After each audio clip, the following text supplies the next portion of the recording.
Hi, Professor. My name is Brenda Rosero from 6B. Today I'm going to explain about the lexical relations. Um, so let's start. In lexical relations says that the words are not just container of meaning; they have a relationship with other words or with each other. So we're going to analyze in terms of relationships, not in terms of component features. Okay, so the lexical relations are synonymy, antonymy, and hyponymy. Um, let's start with synonymy, that um, says that two or more words with very closely related meaning. Okay, they can be substituted for each other. If I said I'm going to sleep in a couch or I'm going to sleep in a sofa, um,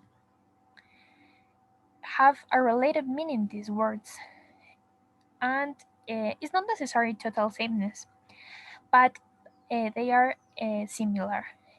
These put and plates are verbs, and couch and sofa are nouns. So here we have other words that are, in this case, it's an adjective that is big. Big have synonyms that are huge, gigantic, massive, titanic, and colossal.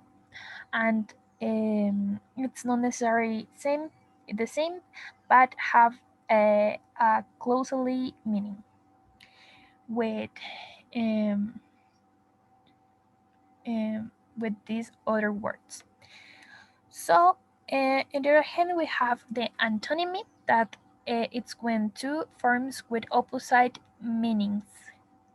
For example, here we have two examples that are married and single, or old and new. So, these antonymy have two types that are gradable and non-gradable. Here we have a comparison of the both. For example, here we have that gradable, how the name said, that is gradable along a scale. There are opposites along a scale. Here we have the word old and new. My car isn't old doesn't necessarily mean my car is new. If I said gradable, we can have a comparative constructions. So I can say to my car is older than yours. Okay, it's a comparative. On the other hand, we have non-gradable, that is direct opposites.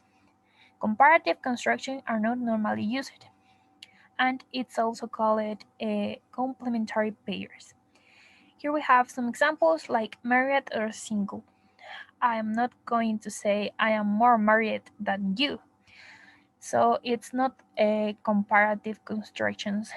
And gradable, it could be comparative constructions, but in non-gradable, comparative constructions are not normally used. Okay.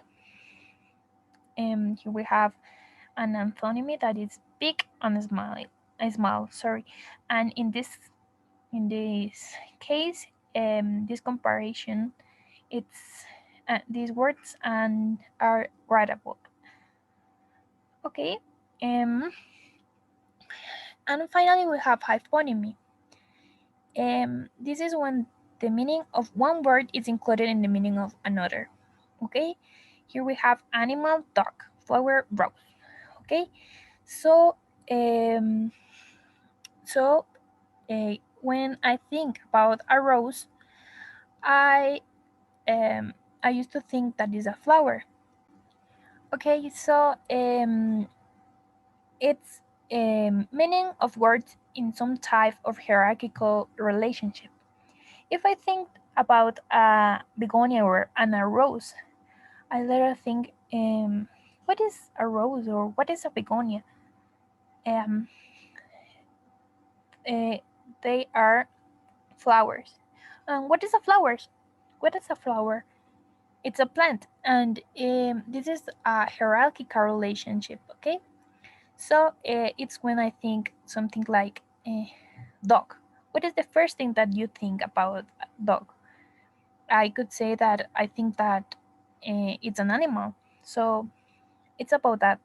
It is the meaning of one word included in the meaning of another.